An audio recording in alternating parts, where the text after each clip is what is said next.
Hello বন্ধুরা, স্বাগত তোমাদের সবাইকে সোলো লেভেলিং এর সাইড স্টোরিতে, যেখানে মূলত আমরা দেখব যে অ্যানিমেট স্টোরিটা শেষ হয়ে যাওয়ার পরে সাং জিনওর সঙ্গে কি হয়েছে। তাহলে চলো আর বেশি কথা না বাড়িয়ে আমাদের এই ভিডিওটি শুরু করা যাক। আমাদের এই গল্পে শুরু হয় পুলিশ স্টেশনে মিস্টার ওো জিনচুলের সঙ্গে, যিনি বিগত কয়েক বছর ধরে ভায়োলেট ক্রিমিনাল ডিভিশনের অফিসার। এখন মিস্টার ওো জিনচুল বেশ কিছুক্ষণ ধরে দাঁড়িয়ে খুব গভীরভাবে ভাবতে থাকে, আমি নিশ্চয়ই খুবই গুরুত্বপূর্ণ কিছু একটা ভুলে গেছি, কিন্তু আমি যতই মনে করার চেষ্টা করি না কেন আমার কিছুতেই মনে পড়ে না আমি কি ভুলে গেছি, যেটা আমাকে এত বিরক্ত করছে। আমি যতই এটা নিয়ে ভাবি ততই যেন আমার মনে হয় আমার ভিতরটা শূন্য হয়ে গেছে, আর এই অনুভূতিটা এতটাই অদ্ভুত যে কাউকে বলে বোঝানো সম্ভব না। ওো জিনচুল এ সমস্ত দাঁড়িয়ে ভাবতেই থাকে। তখনই তার পাশের থেকে তার জুনিয়র তাকে এক কাপ গরম কফি দেয় আর বলে, স্যার আপনি এত গভীরভাবে কি ভাবছেন? মিস্টার ওো জিনচুল কফির কাপটা নিয়ে বলে, না না সেরকম কিছুই নয়, যাই হোক কফিটার জন্য তোমাকে ধন্যবাদ। এবং কফিটা নিয়ে মিস্টার ওো জিনচুল আবার মনে মনে ভাবে, না কাজের সময় এই সমস্ত ভাবলে চলবে না, আমার এখন কাজেই মনোযোগ দিতে হবে। এরপরে তারা দুজনেই হেঁটে তাদের ডিপার্টমেন্টের দিকে যেতে থাকে। যাওয়ার পথে সে দুজন ক্রিমিনালকে দেখতে পায়, যারা বসে ভয়ে কাঁপছিল। তখন ক্রিমিনালগুলোকে দেখে মিস্টার ওো জিনচুল ওই জুনিয়র অফিসারকে জিজ্ঞাসা করে, ওরা কারা আর ওরা এরকমই বা করছে কেন? এই উত্তরটা ওই জুনিয়র অফিসারটা দিতেই যাবে, তখনই একটা ক্রিমিনাল ভয়ে কাঁপতে একাই বলতে শুরু করে, আমি একটা মনস্টার দেখেছি, যেটা একটা শ্যাডোর মধ্যে থেকে বেরিয়ে আসলো আর আমার সাথে কথা বলল। ওই শ্যাডোটা আমাকে বলল, যদি আমি পুলিশের কাছে এসে নিজে থেকে আত্মসমর্পণ না করি তাহলে সেটা আমার জীবনের সবথেকে বড় ভুল হবে। এবং সে ভয়ে আরও বলতে থাকে, অফিসার এই সব কিছু আমারই দোষ, আপনি আমাকে বন্দি করে নিন, আমাকে জেলের ভেতরে আটকে দিন। ওই ক্রিমিনালটার এভাবে কথা বলা দেখে মিস্টার ওো জিনচুল বলে, তার মানে তোমরা কি শ্যাডো মনস্টার দেখছো? যার উত্তরে ওই ক্রিমিনালটা বলেন, হ্যাঁ আমি আপনাকে বলছি ওটা খুবই ভয়ঙ্কর, আপনি আমাকে জেলের ভেতরে আটকে দিন, আমি বাইরে যেতে চাই না। ওই ক্রিমিনালটার এ সমস্ত কথা শুনে মিস্টার ওো জিনচুল মনে মনে ভাবে, অদ্ভুত একটা ব্যাপার তো, আমরা এই ঘটনাটাকে কি করে ওপরের অফিসারদের জানাবো? তখনই পাশ থেকে আরেকজন আসে এবং মিস্টার ওো জিনচুলকে বলে, ওো জিনচুল এই ক্রিমিনালগুলোকে জুনিয়র অফিসারদের হাতে ছেড়ে দাও আর তুমি আমার সঙ্গে একটা মিটিং রুমে আসো। যার উত্তরে মিস্টার ওো জিনচুল বলে, মিটিং রুমে এখনই? তখনই পাশ থেকেই ওই জুনিয়র অফিসারটা বলে, ঠিক আছে তাহলে আপনারা যান, আমি এই ক্রিমিনালগুলোর ডিটেলসগুলো রেকর্ড করে নিচ্ছি। আর এরপরেই আমরা মিটিং রুম দেখতে পাই, যেখানে মিস্টার ওো জিনচুল আর আরও দুজন মিলে বাইরের ওই ক্রিমিনালগুলোর সম্পর্কে আলোচনা করতে থাকে। ওখানে একটা অফিসার বলে, আমাদের ওদেরকে ছেড়ে দেওয়া দরকার। যেটা শুনে মিস্টার ওো জিনচুল বলে, কি বলছেন আপনি ওইরকম অপরাধীগুলোকে ছেড়ে দেবেন? তখনই ওই অফিসারটা বলে, তুমি আস্তে কথা বলো, কেননা পাশের ঘর থেকে ওই ক্রিমিনালগুলো তোমার কথা শুনে ফেলতে পারে। এরপরে মিস্টার ওো জিনচুল আবার আস্তে করে বলে, আপনি ওদেরকে ছেড়ে দিতে চান কেন, মানে আপনি কি বলতে চাইছেন? তখন ওই অফিসারটা বলে, না আমি ওদেরকে পুরোপুরি ছেড়ে দেওয়ার কথা বলছি না, আমি বলছি আমরা ওদেরকে বাইরে ছেড়ে দেবো আর তারপরে ওদের ওপরে 24 ঘন্টা নজর রাখবো আর দেখবো যে কিছু হয় নাকি। তখন পাশ থেকে মিস্টার ওো জিনচুল আবার বলে, স্যার আমি আপনাকে বলছি ওরা নেশা করে উল্টোপাল্টা বলছে, না হলে ওরকম মনস্টার আবার দেখা যায় নাকি? মিস্টার ওো জিনচুলের এই কথা শুনে পাশের থেকে আরেকটা অফিসার বলে, কিন্তু ওদেরকে পরীক্ষা করে দেখা গেছে যে ওরা কোনো রকম নেশাই করেনি, আমি নিজে ওদের নেশা পরীক্ষার রেজাল্ট দেখেছি। এটা শোনার পরেই মিস্টার ওো জিনচুল বলে, কিন্তু এটা তো একটা অদ্ভুত ব্যাপারই যে এই সবকটা ক্রিমিনাল যাদের একে অপরের সঙ্গে কোনো সম্পর্কই নেই, তারা সবাই ওই একই রকমেরই শ্যাডো মনস্টার দেখতে পেল। আমাদের ওপরের থেকে এর আগেও বলা হয়েছে যে এই রকমের ব্যাপার অনেক সময় ধরেই চলছে, কিন্তু এটা কি কারণে হচ্ছে সেইটা এখনো বলা মুশকিল। আমাদের কোনো রকমেরই ধারণা নেই যে এগুলো কেনই হচ্ছে বা কিভাবে হচ্ছে, আমাদের কাছে আর কোনো রাস্তা নেই, আমাদেরকে এই কারণগুলো খুঁজে বের করতেই হবে। তখন ওই অফিসারটা বলে, তাহলে চলো তাই করি, ওই ক্রিমিনালগুলোর উল্টোপাল্টা কথার উপরে ভিত্তি করে অদ্ভুত কারণ খুঁজতে শুরু করি। যেটা শোনার পরে মিস্টার ওো জিনচুল বলে, কিন্তু এই সমস্ত করতে গিয়ে যদি উল্টোপাল্টা কিছু হয় তাহলে? এরপরে বাকি অফিসারগুলো নিজেদের মধ্যেই হাসতে শুরু করে, যেটা দেখে মিস্টার ওো জিনচুল কিছুই বুঝতে পারে না যে কি চলছে। তারপর ওই অফিসারটা বলে, মিস্টার ওো জিনচুল তুমি কি এই সমস্ত ভূতে বিশ্বাস করো? আর এরপরে অন্য অফিসারটাও হাসতে বলে, আমি জানতাম না তুমি আবার এই সমস্ত বিশ্বাস করো। তারপরে ওই অফিসারটা ঘাড়ে হাত দিয়ে বলে, আরে টেনশন করো না, কিচ্ছু খারাপ হবে না, সব কিছু ঠিকঠাকই থাকবে। আমরা ওই ক্রিমিনালকেই কোনো একটা নিস্তব্ধ জায়গায় নিয়ে গিয়ে এখন জিজ্ঞাসাবাদ করব যে আসলে কি হয়েছে, আর পাহারার জন্য অনেকগুলো শক্তিশালী অফিসারকেও রাখবো যাতে করে সে কোনো রকমে পালাতে না পারে। আর এখন ওই অফিসারটা আরও বলেন, ধরো যদি ওই ক্রিমিনালগুলোর কথা অনুসারে 24 ঘন্টার মধ্যেই কোনো মনস্টার চলেও আসে, তাহলে কি ওটা কোনো ভালো খবর হবে? একদমই না, আমরা তো চাই নিজেদের জীবন রক্ষা করতে। তাই তুমি একদম টেনশন করো না, আমরা গিয়ে এখনই সব কিছুর খবর নেব। আর এই কাজটার জন্য যদি আপনি আমাদের সঙ্গে যেতে নাও চান তাহলেও কোনো অসুবিধা নেই, আমাদের শুধুমাত্র কয়েকজন ভলেন্টিয়ার লাগবে এই কাজটা কমপ্লিট করার জন্য। যার উত্তরে মিস্টার ও জিনচুল বলে, না না কোনো অসুবিধা নেই, আমিও যাবো তোমাদের সাথে। এরপরেই আমরা দেখতে পাই ওই অফিসাররা ওই ক্রিমিনালকে একটা কারখানার মতো ঘরে নিয়ে গিয়ে জিজ্ঞাসাবাদ শুরু করে। আর এখন ক্রিমিনালটা তো একেবারে ভয়ে কান্নাকাটি শুরু করে দেয় আর বলতে থাকে, আপনারা এগুলো করতে পারেন না, আমি মরে যাব। তখন অফিসারটা বলে, চুপ করে বসো তুমি, আমাদের অনেক কিছু জানার আছে তোমার থেকে, তাই চুপ করে বসো একদম। কিন্তু ওই ক্রিমিনালটা আবার বলে, আমার কথা বিশ্বাস করুন, আমি আপনাকে বলছি ওরা আমাকে সত্যিই মেরে ফেলবে। তারপরে অফিসারটা আবারও বলে, আরে চুপ করে বসো তো, কে মারবে তোমাকে? তোমাকে কেউ মারবে না, আমরা তো রয়েছি এখানে নাকি, আমরা তোমাকে ঠিক বাঁচিয়ে নেব, শুধু তোমাকে যেগুলো জিজ্ঞাসা করছি সেগুলোর উত্তর দাও। এরপরে অফিসারটা পাশের অফিসারটাকে বলে, অফিসার কিম, আর কতক্ষণ বাকি আছে 24 ঘন্টা হতে? যার উত্তরে অফিসার কিম বলে, দাঁড়ান আমি চেক করে দেখছি। অফিসার কিম ঘড়ি দেখে বলে, আর মাত্র 10 মিনিট বাকি আছে। আর এই সময় আমরা দেখতে পাই যে মিস্টার ও জিনচুল এই ক্রিমিনালটার পিছনে দাঁড়িয়ে থাকে আর মনে মনে ভাবতে থাকে, কেন কি জানি এইখানকার বাতাসটা আমার একটু অন্যরকম লাগছে। এরপরে অফিসার কিম বলে, টাইম শেষ, 24 ঘন্টা পুরো হলো। যেটা শুনে ক্রিমিনালটা ভয়ে কাঁপতে থাকে আর আবার বলতে থাকে, 24 ঘন্টা তো হয়ে গেল, তাহলে এখনো কিছু হচ্ছে না কেন? আর এই সময় সত্যিই কিছু হচ্ছে না দেখে অফিসারটা ক্রিমিনালটাকে বলে, তোমরা কি সবাই একসাথে বসে নেশা ভান করো তাই না? সরাসরি তাড়াতাড়ি বলো, আমাদের সময় নষ্ট করো না। এটার উত্তরে ওই ক্রিমিনালটা বলে, কিন্তু স্যার আমি মিথ্যে কথা বলছি না, আমরা সবাই এর আগে ওই শ্যাডো মনস্টারকে দেখেছি, আর ওখানে আমি একা ছিলাম না, ওখানে আমরা মোট 4 জন ছিলাম, আমরা সবাই একই মনস্টারকেই দেখেছি। আর এই সময় হঠাৎ করেই মাটির থেকে একটা শ্যাডো মনস্টার বেরিয়ে এসে অফিসারগুলোকে ছিটকে ফেলে দেয়। ওই শ্যাডো মনস্টারগুলোকে দেখে ক্রিমিনালটার ভয়ে অবস্থা পুরো খারাপ হয়ে যায়, সে কান্নাকাটি শুরু করে দেয় এবং মনে মনেই ভাবতে থাকে, এইবার আমি শেষ, আমাকে আর কেউ বাঁচাতে পারবে না। আর এরপরেই আমরা দেখতে পাই যে মাটির মধ্যে থেকে একটা নয় দুটো নয় পুরো 3টে পিঁপড়ের মতো দেখতে শ্যাডো মনস্টার বেরিয়ে আসে। ওই মনস্টারগুলোকে দেখে মিস্টার ও জিনচুল পুরোপুরিভাবে অবাক হয়ে যায়, সে মনে মনেই ভাবতে থাকে, তাহলে এই মনস্টারগুলো সত্যি সত্যিই আসলো, ক্রিমিনালটা মিথ্যে কথা বলছিল না, ও আসলেই এর আগে মনস্টারগুলোকে দেখেছে তার মানে। আর এখন মনস্টারগুলো ওই ক্রিমিনালটার দিকে সবাই মিলে একসঙ্গে তেড়ে যায় এবং তাকে পুরো টুকরো টুকরো করে কেটে ফেলে, চারিদিকে রক্তাক্ত অবস্থা হয়ে যায়। এই সব কিছু দেখে মিস্টার ও জিনচুল এতটাই অবাক হয়ে যায় যে তার পক্ষে এক পা নড়ারও ক্ষমতা থাকে না, সে যেন এক জায়গাতেই আটকে যায়। এরপরেই ওই মনস্টারগুলোর মধ্যে একটা মনস্টার ও জিনচুলের দিকে তাকিয়ে একটু হাসে, যেটা দেখে সে আরও অবাক হয় আর মনে মনে নিজেকে প্রশ্ন করতে থাকে, ওই পিঁপড়ের মতো মনস্টারটি কি আমার দিকে তাকিয়ে হাসলো? ওদেরকে দেখে তো মনে হচ্ছে যেন ওরা আমার সঙ্গে দেখা করতে পেরে খুবই খুশি হয়েছে, আমারই বা কেন এরকম মনে হচ্ছে যে আমি ওদেরকে চিনি? আমি তো কিছুই বুঝতে পারছি না। আর এরপরেই আমরা দেখতে পাই যে মিস্টার ও জিনচুল পুলিশ স্টেশনে ফিরে যায়, তার সঙ্গে থাকা আরও 2 জন আহত পুলিশ অফিসারের সঙ্গে, যেখানে এই সময় তাদের বস প্রচণ্ড রেগে থাকে এবং চিল্লিয়ে বলে, তোমরা কি করছো এই সমস্ত? তোমরা কি করে ওখানে অজ্ঞান হয়ে গেলে? তোমাদের জন্য সব ক্রিমিনালগুলো পালিয়ে যাচ্ছে, আর মিস্টার ও জিনচুল তোমারও কি কিচ্ছু মনে নেই? যার উত্তরে মিস্টার ও জিনচুল বলে, যখন আমার জ্ঞান ফিরল ততক্ষণে আর কিছুই ছিল না, তাই আমার পক্ষে কিছুই বলা সম্ভব না, আমি খুবই দুঃখিত। এই সব কিছু শোনার পরেই ওই বসটা বলে, এই ঘটনার ব্যাপারে ওপর মহলে এখনো খবর পৌঁছায়নি, আমি চাই তোমরা কেউ এই কেসটা নিয়ে কাউকে জানাবে না, আর তোমরা দুজনে বলবে যে তোমরা আহত হয়েছো একটা গ্যাংয়ের জন্য। আমি কি বললাম বুঝতে পারছো তো নাকি এখনো বোঝোনি? যার উত্তরে দুজনে বলে, হ্যাঁ হ্যাঁ স্যার বুঝতে পেরেছি।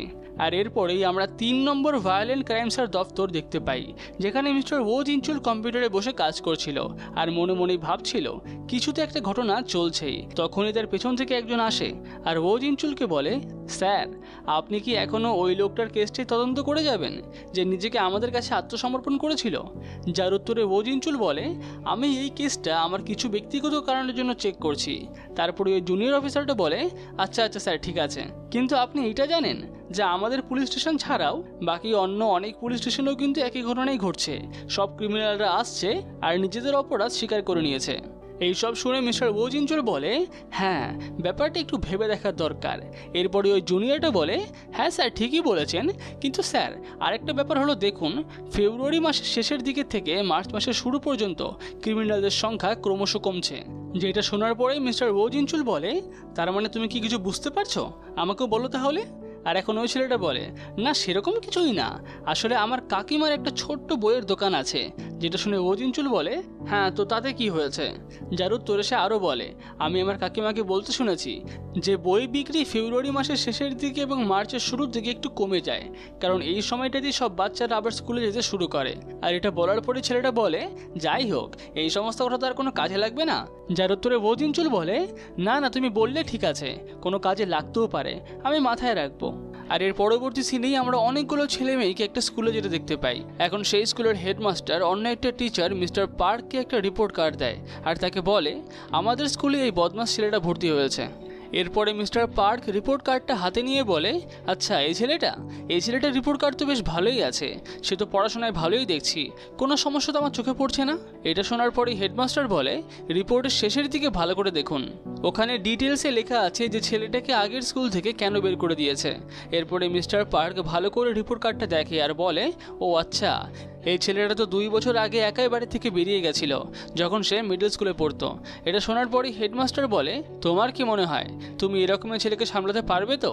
যার উত্তরে মিস্টার পার্ক বলে, স্যার আপনি তো জানেনই সবাই আমাকে কেন কোবরা বলে, আপনি আমার হাতে যে কোনো বদমাস ছেলেকে তুলে দেন, আমি তাকে ঠিক সোজা করে দেবো।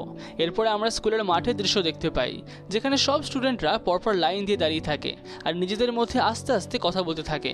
তখনই মিস্টার পার্ক বলে, সবাই চুপ করে দাঁড়াও, কে কথা বলছো লাইনে দাঁড়িয়ে? এরপরে মিস্টার পার্ক নিজে সাং জিনভোর পেছনে গিয়ে দাঁড়ায় এবং মনে মনে ভাবতে থাকে, এই ছেলেটার নাম হলো সাং জিনভো, আর স্যার আমাকে এই ছেলেটার কথাই বলেছিল। এরপরে মিস্টার পার্ক মনে মনে ভাবতে থাকে, সাং জিনভো তুমি যতই বদমাশ হও না কেন আমি তোমাকে ঠিক সোজা করে দেব। এরপরে সে দেখতে পায় যে সাং জিনভো এক হাতে গ্লাভস পরে রয়েছে, যেটা দেখে সে সাং জিনভোকে বলতে থাকে, এই তুমি স্কুলের মধ্যে গ্লাভস পরে আছো কেন? এই বলে সে সাং জিনভোর দিকে তেড়ে যায়। তখন এই মিস্টার পার্ক সাং জিনভোর চোখের মধ্যে শ্যাডো দেখতে পায় আর খুবই ভয় পেয়ে যায় আর ভাবতে থাকে, আমি ওটা কি দেখলাম ওর চোখে। ওদিকে আমরা দেখতে পাই একটা শ্যাডো সোলজার সাং জিনভোকে বলে, কিং ওই লোকটা মনে হয় আপনার দিকেই আসছিল। যার উত্তরে সাং জিনভো বলে, হ্যাঁ সেটা আমি বুঝতেই পেরেছি, কিন্তু ওই লোকটা মনে হয় তোমাদেরকে দেখে ফেলেছে, তাই আর আসলো না আমার দিকে। এরপরে আমরা দেখতে পাই যে সাং জিনভো তার ক্লাসরুমে বসে বসে পড়ছে। তখনই তার পাশ থেকে একটা ছেলে এসে বলে, তুমি সাং জিনভো তাই না? আমরা এর আগে একই স্কুলে পড়েছি, তুমি কি আমাকে চিনতে পারছো? তখনই পাশ থেকে কয়েকটা ছেলে এসে ওই ছেলেটাকে ধাক্কা দেয় আর বলে, সরো তো, আমাদেরকে কথা বলতে দাও। তারপরে সবাই মিলে এসে সাং জিনভোকে রাগাতে শুরু করে আর উল্টো পাল্টা বলতে শুরু করে, বলে তুমি এক হাতে কেন গ্লাভস পরে আছো? তোমার কি হাতে ট্যাটু আছে নাকি? কই দেখি গ্লাভসটা খোলো তো। কিন্তু সাং জিনভো ওদের প্রশ্নের কোনো উত্তর দেয় না। তখন পাশের ছেলেটা বলে, এই তুমি কি শুনতে পাও না নাকি? তোমাকে তো গ্লাভসটা খুলতে বললাম। তখনই পাশ থেকে বেরু বলে, কিং তুমি আমাকে একবার অনুমতি দাও, আমি এদের সবাইকে এখন সোজা করে দিচ্ছি। কিন্তু সাং জিনভো মনে মনেই বলে, না না থাক, কিচ্ছু করার দরকার নেই, তুমি চুপ করে থাকো।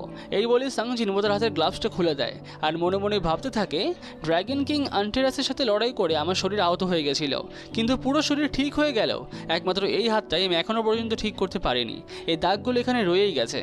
তাই সেই যখন তার হাতের গ্লাভসটা খোলে তখন সাং জিনভোর হাতের ওই দাগগুলো দেখে এই ছেলে মেয়েগুলো সবাই ভয় পেয়ে যায়। তারা বলতে থাকে, কি ভয়ঙ্কর দেখতে তোমার এই হাতটা, তুমি তাড়াতাড়ি গ্লাভটা পরে নাও, আমি এসব দেখতে পাচ্ছি না। এই বলতে বলতেই তারা ওখান থেকে চলে যায়। এরপরেই আমরা দেখতে পাই ওই ছেলেটা আর সাং জিনভো হেঁটে হেঁটে যাচ্ছে। তখন ওই ছেলেটা বলে, বিগত 3 বছরে তুমি অনেকটাই বদলে গেছো, তুমি কি জিম করছো নাকি? তুমি কি আমাদের স্পোর্টস ক্লাবে যুক্ত হবে? সাং জিনভো বলে, হ্যাঁ একটা ক্লাব আছে যেটাতে আমি যুক্ত হতে চাই। এরপরেই আমরা দেখতে পাই সাং জিনভো আর ওই ছেলেটা ট্র্যাক অ্যান্ড ফিল্ড ক্লাবে চলে যায় ভর্তি হওয়ার জন্য, যেখানে এই ক্লাবের ক্যাপ্টেন চোল টাইবুং তাদের দুজনকে জিজ্ঞাসা করে, তোমরা দুজনেই ভর্তি হতে চাও? সাং জিনভো বলে, না শুধুমাত্র আমি। তারপরে ক্যাপ্টেন বলে, ঠিক আছে তুমি কি কারণে ভর্তি হতে চাও? সাং জিনভো বলে, এমন একজন আছে যার সঙ্গে আমি দেখা করতে চাই। এরপরে ক্যাপ্টেন বলে, আমাদের এই ক্লাবের সব অভিজ্ঞতা সম্পন্ন খেলোয়াড়দের নেওয়া হয়, কিন্তু এই যে ছেলেটা রয়েছে আমাদের ক্লাবের সব থেকে দুর্বল খেলোয়াড়, তুমি যদি এই ছেলেটাকে হারাতে পারো তাহলে তোমাকে এই ক্লাবে ভর্তি নেওয়া হবে। এখন সাং জিনভো ছেলেটার দিকে তাকিয়ে মনে মনে ভাবতে থাকে, ছেলেটাকে দেখে দুর্বল বলে তো মনে হচ্ছে না, ওর পায়ের ওই মাসেলগুলো দেখেও মনে হচ্ছে না যে ও এই ক্লাবের সব থেকে খারাপ খেলোয়াড়, আর ওর কনফিডেন্স তো বলেই দিচ্ছে ও ভালো দৌড়াতে পারে। তাহলে ক্যাপ্টেন যেটা বললো সেটা কি পুরোপুরি মিথ্যে কথা? এইসব ভাবার পরে সাং জিনভো বলে, ঠিক আছে আমি চেষ্টা করে দেখছি। এরপরে সাং জিনভো দৌড়াতে শুরু করে। অন্যদিকে এখন মিস্টার পার্ক জানলার পাশে এসে দেখতে পায় সাং জিনভো ক্লাবের মেম্বারদের সঙ্গে দৌড়াচ্ছে, যেটা দেখে সে একটু অবাকই হয়। আর সে ট্র্যাক অ্যান্ড ফিল্ডের টিচারকে জিজ্ঞাসা করে, সাং জিনভো তোমার ক্লাবের ছেলেগুলো সেটা দৌড়াচ্ছে কেন? যার উত্তরে ট্র্যাক অ্যান্ড ফিল্ডের টিচার বলে, আমি শুনলাম ছেলেটা নাকি আমাদের ক্লাবে যুক্ত হতে চায়, তাই ক্যাপ্টেন তার দৌড়ানোর ক্ষমতা দেখার জন্য একে পরীক্ষা দিয়েছে। কিন্তু ওর ক্ষমতা যে এতটা সেটা কেউ বুঝতেই পারেনি। তার এইটা 20 নম্বর পাক চলছে, সবাই হাঁপিয়ে গেছে আর আমিও দেখতে দেখতে হাঁপিয়ে গেছি, তাই আমি ওখান থেকে এখানে চলে আসলাম।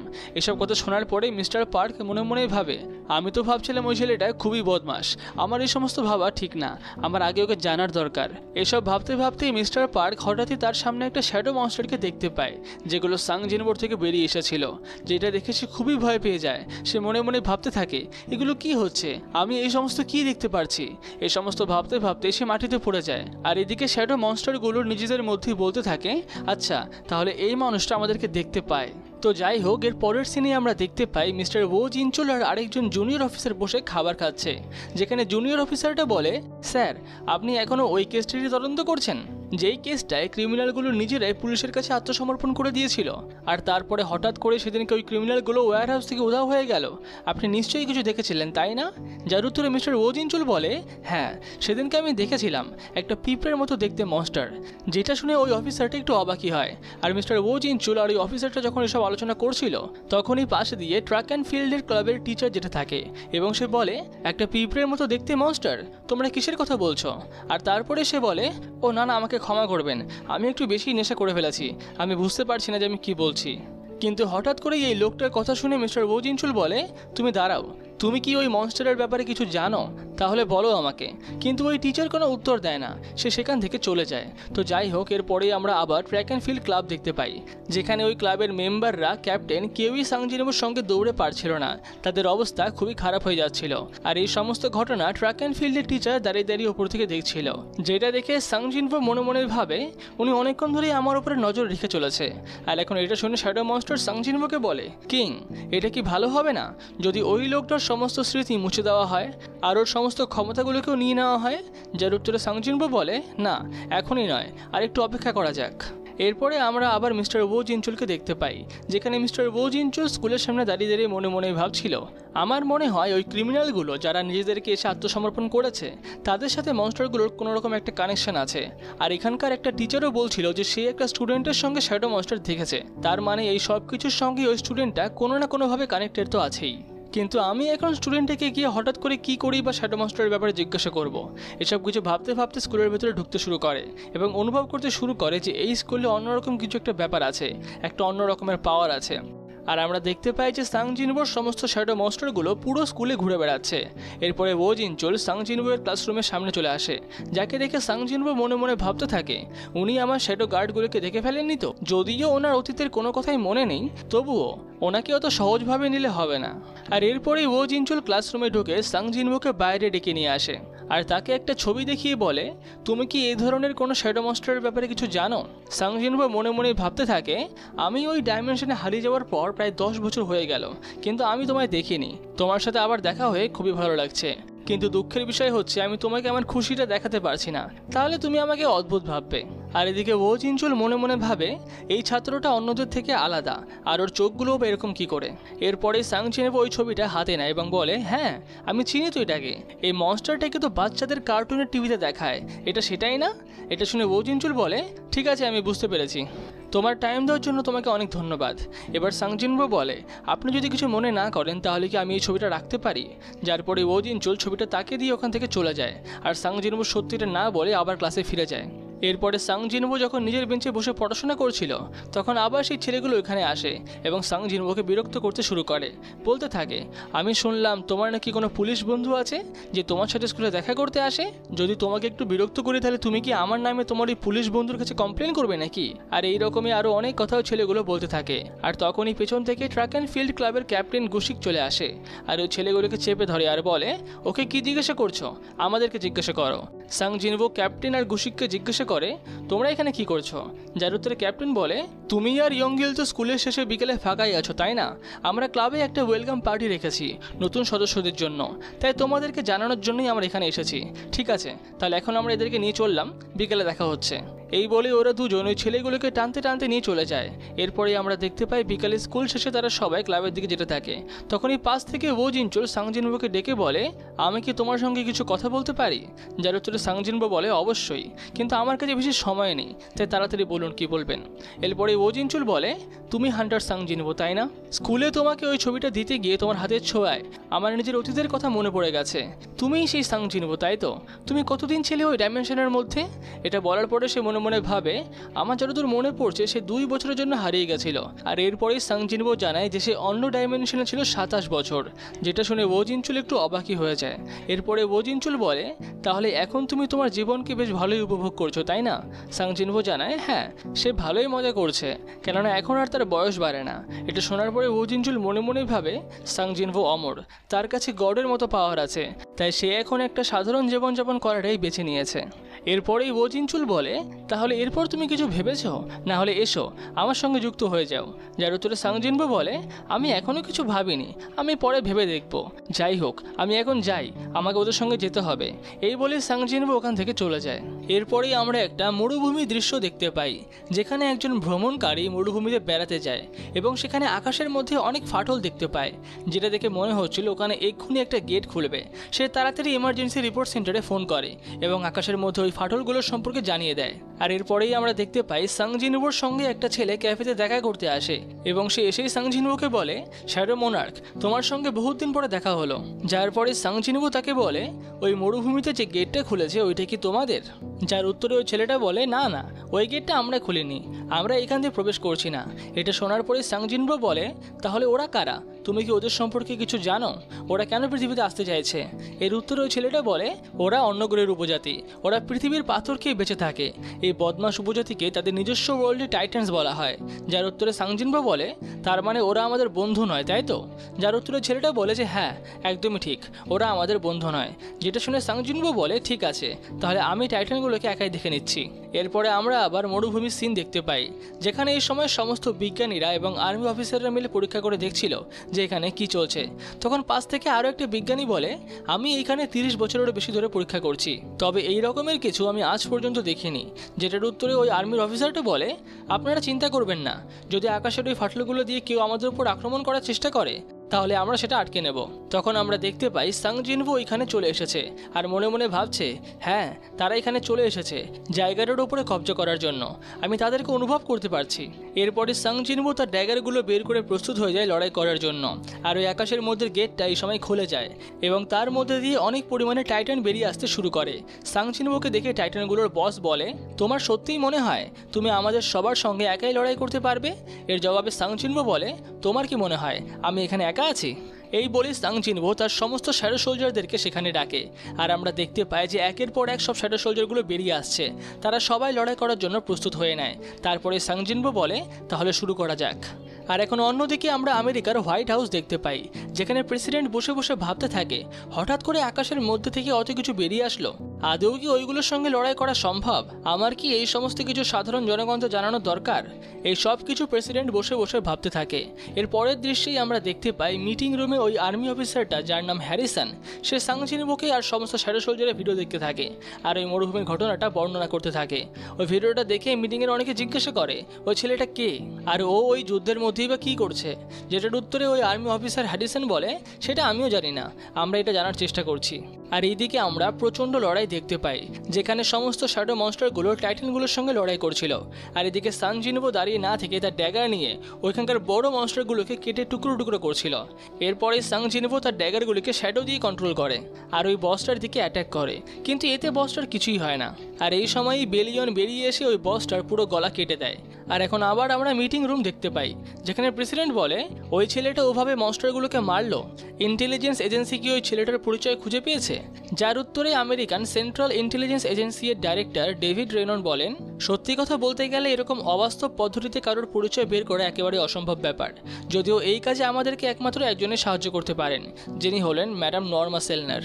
যাই হোক, এখন তারা সাংজিনবোর খবর নেওয়ার চেষ্টা করে। এদিকে সাংজিনবো তার ওই সমস্ত যুদ্ধ শেষ করে চলে আসে স্কুলে।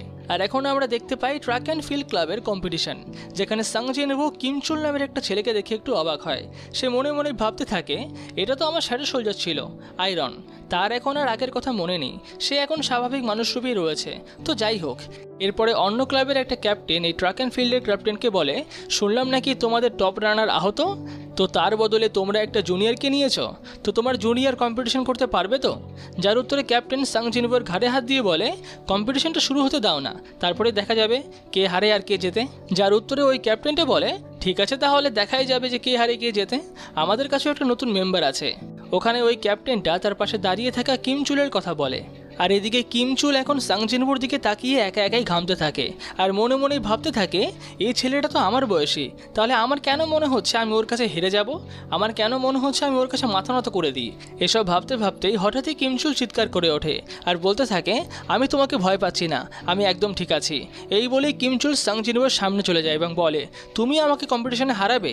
আরও একবার ভালো করে ভেবে দেখো, তুমি পারবে তো আমার সাথে? তুমি কিছু বলছো না কেন? উত্তর দাও, নাকি ভয় পাচ্ছ? এই সমস্ত কথা শুনে সাং জিনভোর ক্লাবের মেম্বাররা বলে, তুমি ওর কথায় কোনো কান দিও না, তুমি ওকে কম্পিটিশনে দেখিয়ে দেবে, এখন চলো এখান থেকে। আর এরপরেই কিম চুল বলে, ঠিক আছে, আমি তোমাকে কম্পিটিশনের বাইরে দেখে নেব। এই বলেই তারা দুজন নিজেদের কাজে চলে যায়। আর এরপরে স্টেডিয়ামের বাইরে দেখা হলে কিম চুল সাং জিনভোর কলার টেনে ধরে বলে, কি হলো, তুমি কোনো কথা বলছিলে না কেন? কি ভেবেছ আমি তোমাদের স্টেডিয়ামে আছি বলে তুমি আমাকে হারিয়ে দেবে? আর এই সময় সাং জিনভোর ভেতর থেকে সমস্ত শ্যাডো সোলজাররা আয়রনকে দেখে খুবই খুশি হয়। আর হঠাৎ করেই কিম চুল কান্না করতে শুরু করে আর সাং জিনভোর সামনে মাথা নিচু করে বসে পড়ে। কিন্তু সাং জিনভো এই সময় থেকে ম্যাজিক পাওয়ারের মাধ্যমে অজ্ঞান করে সেখান থেকে চলে যায়।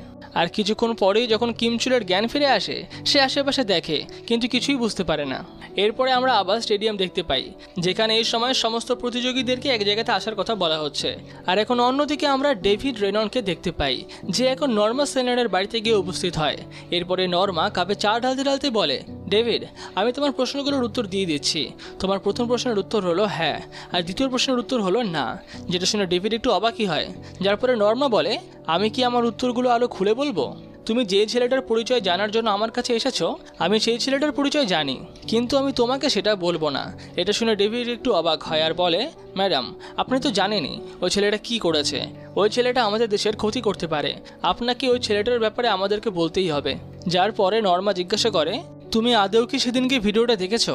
ডেভিড বলে, হ্যাঁ আমি দেখেছি।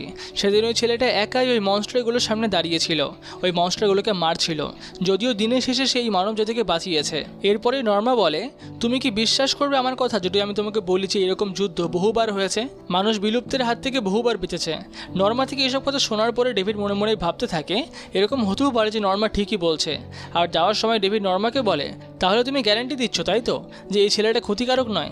নর্মা বলে, হ্যাঁ আমি বলতে পারি এই ছেলেটা একদমই ক্ষতিকারক নয় আমাদের জন্য। এরপরে ডেভিড ওখান থেকে চলে যায়। ডেভিড চলে যাওয়ার পরে সেখানে আরেকজন আসে আর নর্মাকে বলে, আমার এই বুড়ো লোকটাকে একদম পছন্দ হয় না।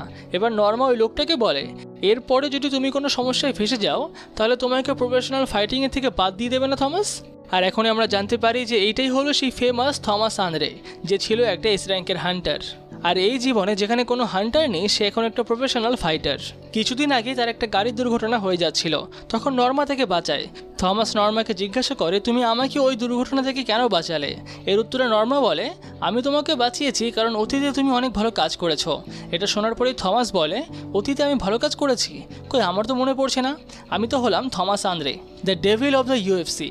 আর এরপরে থমাস আরও জিজ্ঞাসা করে যে ওই ভিডিওটাতে ছেলেটা কি করেছে, যে এই বুড়ো লোকটা ওই ছেলেটার পিছনেই পড়ে আছে? যার উত্তরে নর্মা বলে, ওই ছেলেটা পৃথিবীকে বাঁচিয়েছে। থমাস আবারও প্রশ্ন করে, তাহলে এখন ওই হিরো ছেলেটা কোথায় যে পৃথিবীকে বাঁচিয়েছে? নর্মা উত্তরে জানায়, আমি জানি না সে এখন কোথায়, হয়তো সে এখন তার যৌবন উপভোগ করছে। আর এর পরের সিনে আমরা আবার স্টেডিয়াম দেখতে পাই, যেখানে এক্ষুনি মেয়েদের দৌড়ের কম্পিটিশন শুরু হবে। যে কম্পিটিশনে আমরা চাহিনকেও দেখতে পাই। সে সমস্ত প্রতিযোগীদেরকে পিছনে ফেলে প্রথম স্থান অধিকার করে। এই প্রতিযোগিতার পরেই চাহিন বাইরে একটা গাছের তলায় বেঞ্চে বসে থাকে আর সে ভাবতে থাকে, আমার এই আহত পা নিয়ে আমি কি করে বাকির প্রতিযোগিতায় অংশগ্রহণ করব। আর এটা ভেবেই সে একটু দুঃখিত হয়ে পড়ে। তখনই পেছন থেকে একটা ছেলে চাহিনকে বলে, তুমি কি এভাবেই তোমার আহত পা নিয়ে প্রতিযোগিতায় অংশগ্রহণ করতে থাকবে? এই কথাটা শুনে চাহিন পেছনে ঘোরে আর আমরা দেখতে পাই যে ওই ছেলেটা আর কেউ নয়, আমাদের সাং জিনভো। এরপরে সাং জিনভো বলে, যদি তুমি তোমার আহত পা নিয়ে এই প্রতিযোগিতায় অংশগ্রহণ করো তাহলে হতে পারে যে তোমার সারা বছর লেগে যাবে এই পা ঠিক হতে। এই বলেই সাং জিনভো তার হিলিং পাওয়ারের ব্যবহার করে চাহিনের পা ঠিক করে দেয়। আর একই সঙ্গে সে বলে, বেস্ট অফ লাক তোমার পরবর্তী প্রতিযোগিতাগুলোর জন্য। এই বলেই সাং জিনভো উঠে দাঁড়ায়। এরপরে চাহিন বলে, আমরা কি একে অপরকে চিনি? যেটার উত্তরে সাং জিনবো বলে, যদি তুমি এখনই আমাকে দৌড়ে হারিয়ে দিতে পারো তাহলে আমি তোমার এই প্রশ্নের উত্তর দেব। চাহিন বলে, আর কয়েকদিনের মধ্যেই সব প্রতিযোগিতার রেজাল্ট আসতে চলেছে, যদি ওই রেজাল্টে দেখে আমি তোমাকে হারিয়ে দিয়েছি তাহলে কি তুমি উত্তরটা দেবে? এটার উত্তরে সাং জিনবো বলে, ঠিক আছে তাহলে দেখা যাক। আর এরপরে ধীরে ধীরে চাহিন সাং জিনবোর ভালো বন্ধু হয়ে যায়। আর এরপরেই একটা ক্রিসমাস ডের দিন চাহিন আর সাং জিনবো ঘুরতে যায়, যেখানে চাহিন বলে, তোমার পরীক্ষা তো বেশ ভালোই হলো, তাহলে এরপরে তুমি ওই ইউনিভার্সিটিতে যাওয়ার জন্য প্রস্তুত তো? যার উত্তরে সাং জিনবো বলে, হ্যাঁ, ওই ইউনিভার্সিটিতে তো আমাকে যেতেই হবে, ওখানে একজন আছে যার সাথে আমাকে দেখা করতেই হবে। যেটা শুনে চাহিন একটু রেগে যায় আর বলে, ওটা কোনো মেয়ে নয় তো যার সাথে তুমি দেখা করবে বলছো? সাং জিনবো বলে, এটা একটা গোপন কথা, এটা বলা যাবে না। তখনই চাহিন বলে, তোমার কি মনে আছে তুমি প্রমিস করেছিলে আমি যদি তোমাকে দৌড়ে হারিয়ে যেতে পারি তাহলে তুমি আমাকে সব কথা বলবে? তাহলে এখন ওই যে ক্রিসমাস ট্রিটা রয়েছে না, ওই পর্যন্ত একটা দৌড়ের প্রতিযোগিতা হয়ে যাক, যদি আমি জিতি তাহলে তোমাকে আমাকে সব কিছু বলতে হবে। এটা শোনার পরে সাং জিনবো বলে, তুমি আমার থেকে কি শুনতে চাও বলো? চাহিন এই সময় বলে সে সবই জানতে চায়, যে সে ওই ইউনিভার্সিটিতে কার সঙ্গে দেখা করবে, আর সেটাও জানতে চায় যে ট্র্যাক অ্যান্ড ফিল্ড ক্লাব ছাড়া এর আগে তাদের কোথায় দেখা হয়েছিল, আর একই সঙ্গে এটাও যে সাং জিনবো থেকে পছন্দ করে কিনা। আর এরপরে চাহিন তার গলার স্কার্ফটা খুলে ফেলে আর সাং জিনবোকে পরিয়ে দিয়ে বলে, যদি তুমি আমাকে পছন্দ করো তাহলে তুমি এক পাও নড়বে না। এই বলেই সে দৌড়ে ওই ক্রিসমাস ট্রিটের কাছে চলে যায়। আর সে যাওয়াকালীন সমস্ত শ্যাডো সোলজাররা বেরিয়ে সাং জিনবোকে বলে, কিং আপনি দৌড়াচ্ছেন না কেন? আপনি তো হেরে যাবেন, আপনি দৌড়ান। কিন্তু সাং জিনবো কোনো কথাই শোনে না, সে দাঁড়িয়ে দাঁড়িয়ে সেই পুরনো সব ঘটনা মনে করতে থাকে, এর আগে কীভাবে তার সাথে চাইনার দেখা হয়েছিল। আর এদিকে চাহিন গিয়ে এখন ওই ক্রিসমাস ট্রি রেখে ছুঁয়ে ফেলে। আর এরপরে সাং জিনবো তার কাছে গিয়ে চাহিনকে জড়িয়ে ধরে। আর এরপরেই আমরা একটা অন্য দুনিয়া দেখতে পাই, যে দুনিয়ার নাম দ্য ওয়ার্ল্ড অফ রেস্ট। এখানেই সমস্ত শ্যাডো সোলজারগুলোকে আমরা দেখতে পাই, যেখানে এখন বেরু একটা জ্যাকেট বানিয়ে নিয়ে আসে টাস্কের জন্য, যেটা দেখে টাস্ক খুবই খুশি হয়ে যায় এবং বেরুকে বলে, আমি কি করে তোমাকে ধন্যবাদ জানাবো কমান্ডার বেরু? যার উত্তরে কমান্ডার বেরু বলে, না না, ধন্যবাদ জানানোর কোনো দরকার নেই, আমাদের কিংও এরকমের জ্যাকেট পরতো, আর আপনার এটা ভালো লেগেছে আমি এতেই অনেক খুশি। কিন্তু আপনার হাতে যে মার্বেলটা রয়েছে ওটা রাখার জন্য কিছু একটা হলে ভালো হতো না? ওটা আপনার হাতে সবসময় ঠিক মানাচ্ছে না। এটা শোনার পরেই টাস্ক বলে, কমান্ডার বেরু আপনি তো খুবই সুন্দর জিনিসপত্র বানাতে পারেন, তাহলে এটার জন্য কিছু বানানোর দায়িত্ব আমি আপনাকেই দিলাম। আর এই সময় আমরা ওয়ার্ল্ড অফ রেস্টের ব্যাপারে আরও জানতে পারি।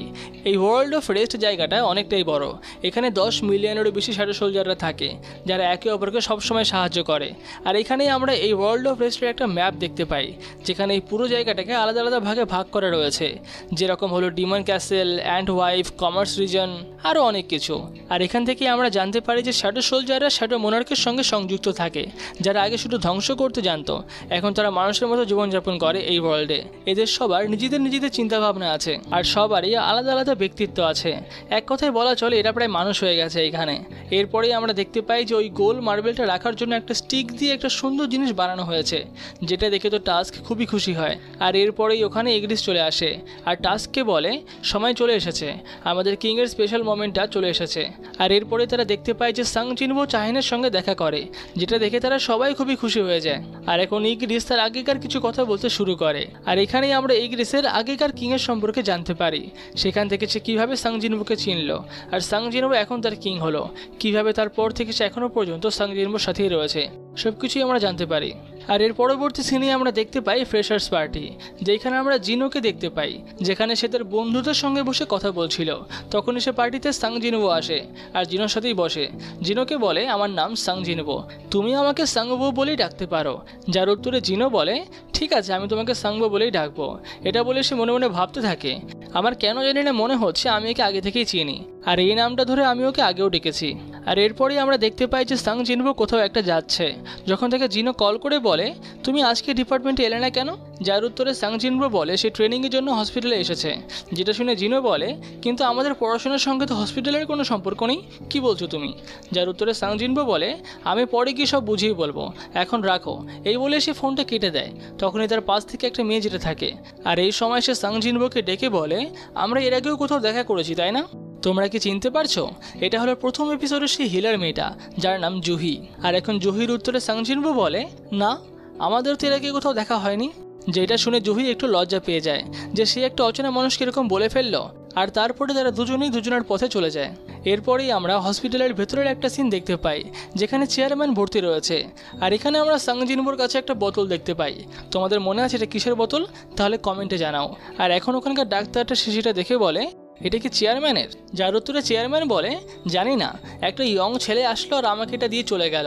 যেটা শুনে ডাক্তার একটু অবাকই হয় আর বলে, আপনার জন্য বাইরে এত গার্ডরা দাঁড়িয়ে রয়েছে, তাও কি করে একজন ভেতরে ঢুকে গেল? যার পরে চেয়ারম্যান বলে, ওইটা তো তাও ঠিক আছে, কিন্তু ওই ছেলেটা আমাকে যা বলে গেল সেটা আরও অবিশ্বাসযোগ্য।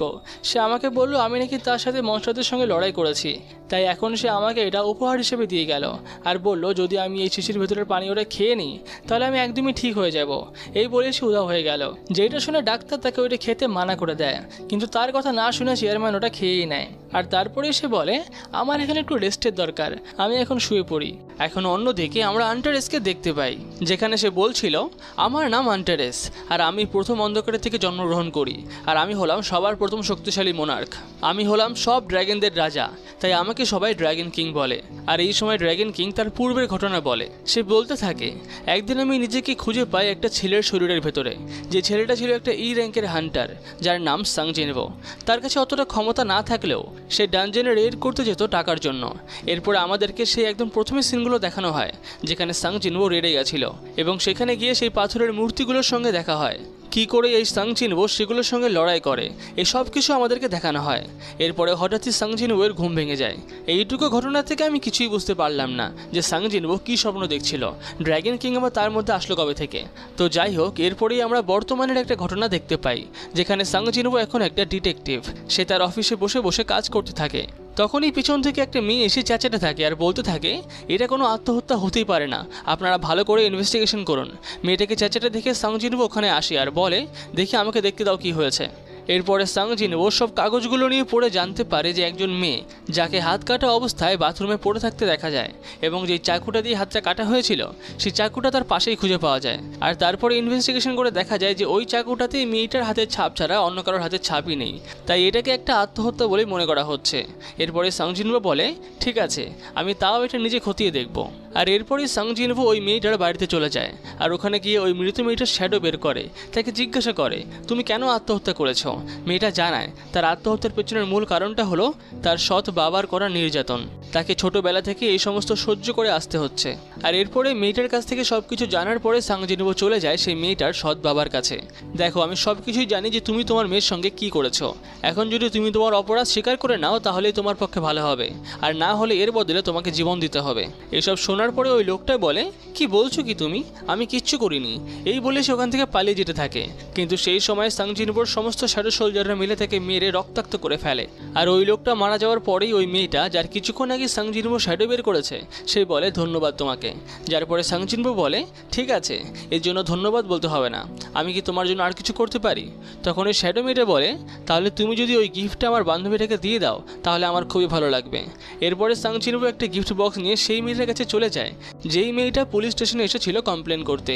আর এখন এই গিফট বক্সটা মেয়েটাকে দিয়ে বলে, এই বক্সটার উপরে তোমার নাম লেখা ছিল, জিন হয়তো তোমাকে এই গিফটটা দিতে চায় তোমার জন্মদিনের জন্য। ওই মেয়েটা বাক্সটা খুলেই কান্না করতে থাকে আর মনে মনে ভাবতে থাকে, যদি আজকে তুমি এখানে থাকতে তাহলে আমরা জন্মদিনটা একসাথেই কাটাতে পারতাম।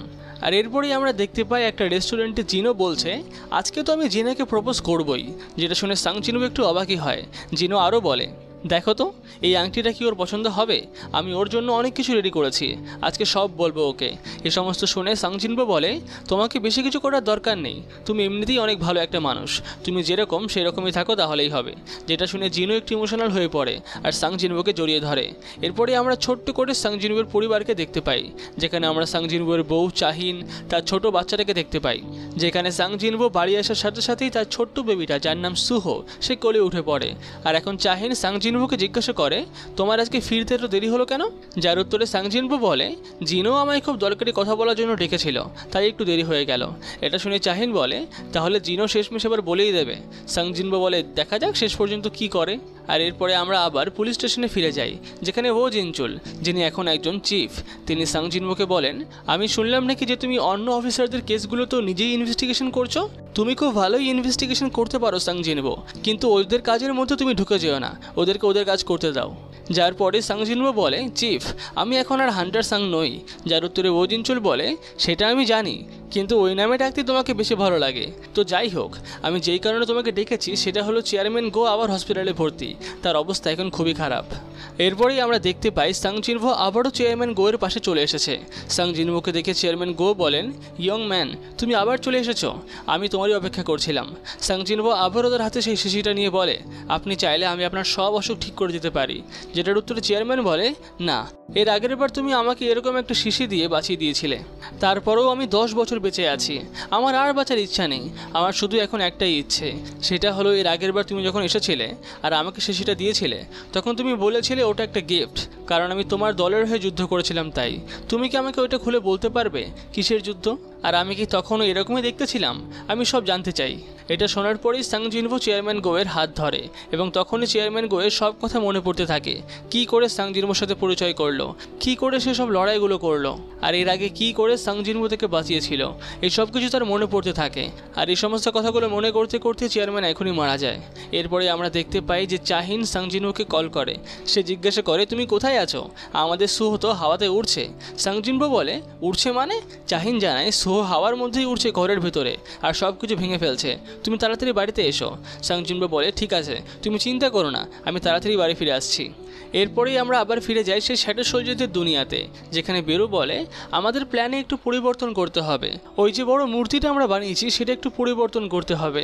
যেটা শুনে বিয়ার ডরভেস বলে, কমান্ডার, আপনি তো এটা আমাদের কিংয়ের 32তম জন্মদিনের জন্য বানিয়েছিলেন। যার উত্তরে বেরু বলে, হ্যাঁ, আমি শুধু এটা একটুখানি পরিবর্তন করতে বলছি, কয়েকটা জিনিস একটু পরিবর্তন করে দিলে খুবই ভালো হবে। যার সাথে এখন সহমত হয়ে বিয়ার ডরভেস বলে, হ্যাঁ, ওই জিনিসগুলো পরিবর্তন করে দিলে ভালোই হবে, কিন্তু আমাদের আরও লোকের প্রয়োজন হবে এই মূর্তিটাকে আরও ভালোভাবে করার জন্য। তাহলে কি আমি ওই সমস্ত ডিমান্ডগুলির সাহায্য নেব? যার উত্তরে বেরু বলে, ঠিক আছে, তাহলে ওরা কিছুক্ষণের মধ্যেই আসছে। এরপরে আমরা দেখতে পারি সবাই মিলে সাং জিনভোর মূর্তিটা পুরো কমপ্লিট করে ফেলে। তারা সবাই অনেক খুশি হয়। বেরু বলে, আমি নিশ্চিত কিং যখন এই মূর্তিটা দেখবে তখন খুবই খুশি হবে, আর লিটল কিংও যখন এই জায়গায় আসবে তখন সেও এটা দেখে খুশি হবে। তো যাই হোক, কিছুদিন পরেই আমরা দেখতে পাই যে সুহোর স্কুলের একটা ঘটনা, যেখানে স্কুলের ম্যাডাম সুহোর মা অর্থাৎ চাহিনকে ডেকে পাঠায় আর সুহোর আঁকা ছবিগুলো দেখায় আর বলে, আমরা যখন সুহোকে তার বন্ধুদের আঁকতে বললাম তখন সুহো তার বন্ধু হিসেবে পিঁপড়ের মধ্যে একটা জিনিস এঁকেছে। আবার যখন বলছিলাম যে বাড়ি আঁকতে, তখনও সে কালো কালো মনস্টারের মতো দেখতে কিছু একটা এঁকেছে, যেটা দেখে প্রথমে আমরা কিছুই বুঝতে পারিনি, তাই আমরা আপনাকে ডেকেছি। আমাদের এখন মনে হচ্ছে ওর মধ্যে একটা অন্য ধরনের আঁকার প্রতিভা রয়েছে। আর এই সমস্ত ঘটনার পরেই চাহিন বাড়িতে গিয়ে সাং জিনভোকে ছবিগুলো দেখায়, যেটা দেখে সাং জিনভো বলে, বাহ, এগুলো তো ভালোই হয়েছে, আমাদের মাত্র 5 বছরের সুহো এত সুন্দর ছবি এঁকেছে, সত্যি ওর মধ্যে একটা আর্টিস্ট আছে। কিন্তু এখন চাহিন বলে, এটা কোনো মজা করার কথা নয়, স্কুলে অন্য বাচ্চারাও সুহোকে ভয় পায়, ওকে এড়িয়ে এড়িয়ে চলে।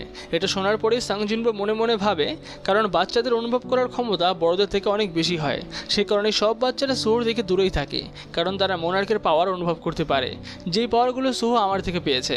এরপরে সাং জিনভো আরও বলে, কিন্তু এই ধরনের ক্ষমতাগুলোর সঙ্গে সুহো একটা স্বাভাবিক জীবনযাপন করতে পারবে না যতদিন না সে এই সমস্ত পাওয়ারগুলো বোঝার উপযুক্ত হয়ে যাচ্ছে। সেই জন্যই আমি এখন ওর মধ্যেকার সমস্ত শক্তি নিয়ে নেব, যাতে ও একটা স্বাভাবিক জীবনযাপন করতে পারে। আর এই সব কিছু ওর এরপর আর মনে থাকবে না। এটা শোনার পরেই বেরু কান্না করতে থাকে আর বলতে থাকে, আমার ছোট কিংকে আমার গুড বাইটা বলে দেবেন। এরপরে সাং জিনভো ম্যাজিক ইউজ করে আর তার সমস্ত স্মৃতি মুছে দেয়। আর এভাবেই অনেক বছর কেটে যায়। সুহো এখন বড় হয়ে ওঠে, সে এখন স্কুলে যেতে শুরু করে। এরপর আমরা দেখতে পাই হঠাৎই একদিন সুহোর সামনে একটা বড় গেট খোলে, যেটা দেখে সুহো কিছুই বুঝতে পারে না। সে মনে মনে ভাবে, এখন আমার কি করা উচিত? আমার মা আমাকে সবসময় বলে আমি নাকি পুরো বাবার মতো, তাহলে এই জায়গায় যদি বাবা থাকতো তাহলে কি করতো? এসব ভাবতে ভাবতেই সুহো ওই গেটটার মধ্যে ঢুকে যায়। ঢুকে যাওয়ার পরেই গেটটা বন্ধ হয়ে যায়, যেটা দেখে সুহো বুঝতে পারে যে ফেরার পথ তো আর নেই, আমাকে সামনেই যেতে হবে। এরপরে সুহো মশাল নিয়ে সামনের দিকে এগোতে থাকে। এগোতে এগোতে সুহো বিভিন্ন ধরনের অস্ত্র দেখতে পারে, যেটা দেখে সুহো ভাবে, এগুলো কি হচ্ছে? এগুলো কি কোনো গেমের মতো নাকি? আমাকে কি কোনো অস্ত্র ব্যবহার করতে বলা হচ্ছে? আর একটু এগোতেই সুহো দেখতে পায় তার চারিদিকে বিভিন্ন রকমের অস্ত্র রয়েছে, বিভিন্ন রকমের শিল্ড রয়েছে, যেগুলো দেখে সুহো একটু অবাকই হয়। তারপরে সে একটা অস্ত্র হাতে পরে নেয় আর বলে, বাহ, এই জিনিসটা তো বেশ ভালোই। আর এরপরে সুহো তার সামনে সিস্টেমের উইন্ডো দেখতে পায়, যেখানে সুহোর সমস্ত ডিটেলস লেখা রয়েছে। আর এরপরেই সুহো যখন আরেকটু এগিয়ে যায় তখনই অনেকগুলো দাঁড়িয়ে থাকা মূর্তির মধ্যে একটা মূর্তি তাকে অ্যাটাক করে, যেটা দেখে সুহো প্রচণ্ড ভয় পেয়ে যায়, কিন্তু তারপরে নিমেষের মধ্যে সে আবার উল্টে অ্যাটাক করে আর ওই মূর্তিটাকে ভেঙে ফেলে, আর সেই কারণে তার লেভেলও বেড়ে যায়। কিন্তু তারপর সে বুঝতে পারে যে এখানে শুধুমাত্র এই মূর্তিগুলোই নেই, এখানে আরও অনেক মূর্তি আছে যেগুলো তার দিকে এগিয়ে আসছে।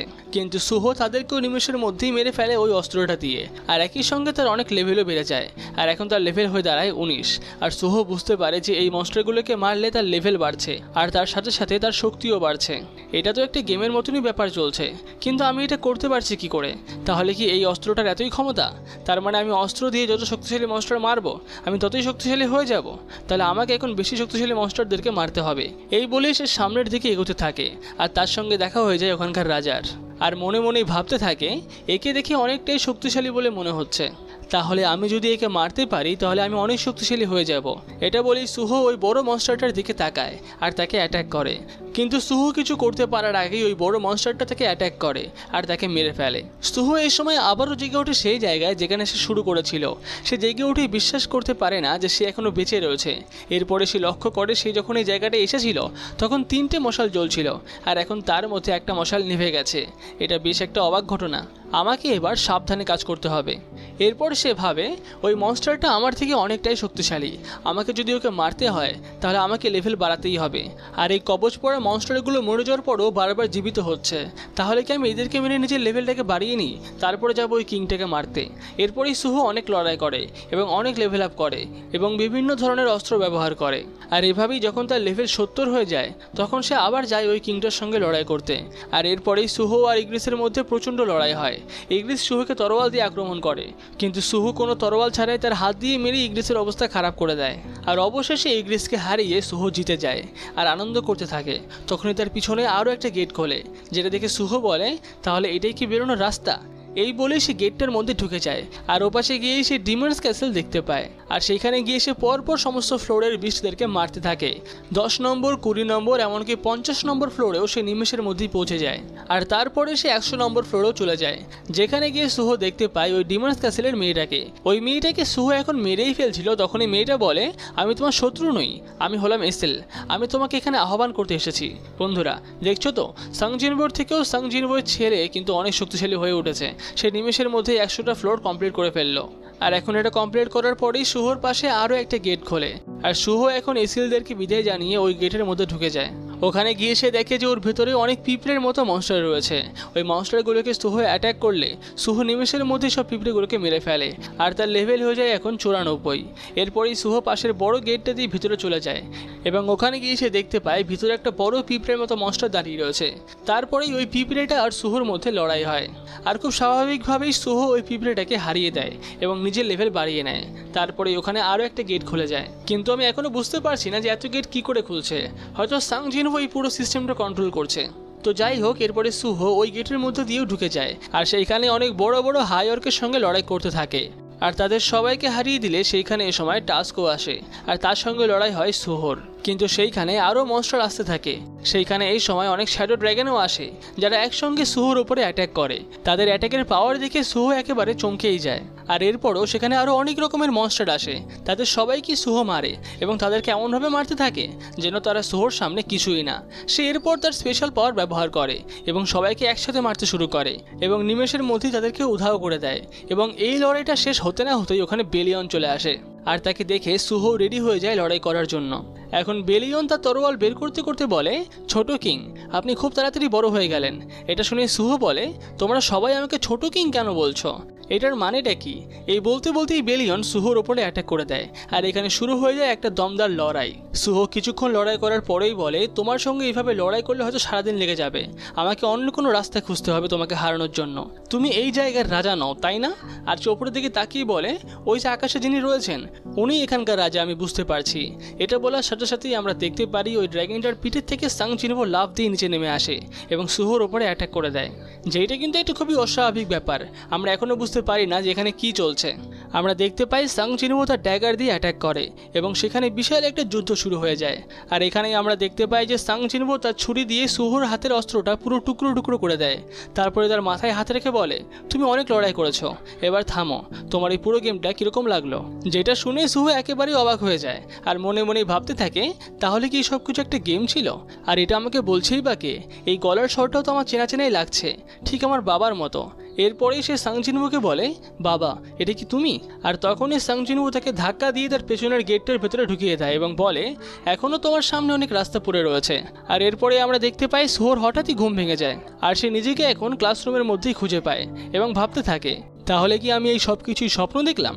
আর এরপরে ক্লাসরুমে তার কাছে একটা মেয়ে আসে আর সে বলে, স্কুল তো এখনই বন্ধ হয়ে যাবে, তুমি এখনো বাড়ি যাওনি? আর এরপরেই সুহো উঠে বাড়ির দিকে যেতে থাকে। আর এখন সেই স্কুলেরই ছাদে আমরা সাং জিনবোকে দেখতে পাই। সেইখানে তার সঙ্গে বেরু আর ইগ্রেসও দাঁড়িয়েছিল। আর এই সময় আমরা জানতে পারি যে যেই সিস্টেমটা সুহোকে কন্ট্রোল করছিল সেটা সাং জিনবোরই বানানো। সে এই সময় সুহোকে স্ট্রং বানানোর জন্য এগুলো করছিল। আর এখন বেরু বলে, তাহলে কিং, আপনার কি মনে হয় না যে সুহোকে সমস্ত পাওয়ার দিয়ে দেওয়া দরকার? যার উত্তরে সাং জিনবো বলে, না এখনও না, এখনও একটু তাড়াতাড়ি হয়ে যাচ্ছে, আরও কিছুদিন যাক। যেটা শুনে বেরু এই সময় কাঁদতে থাকে।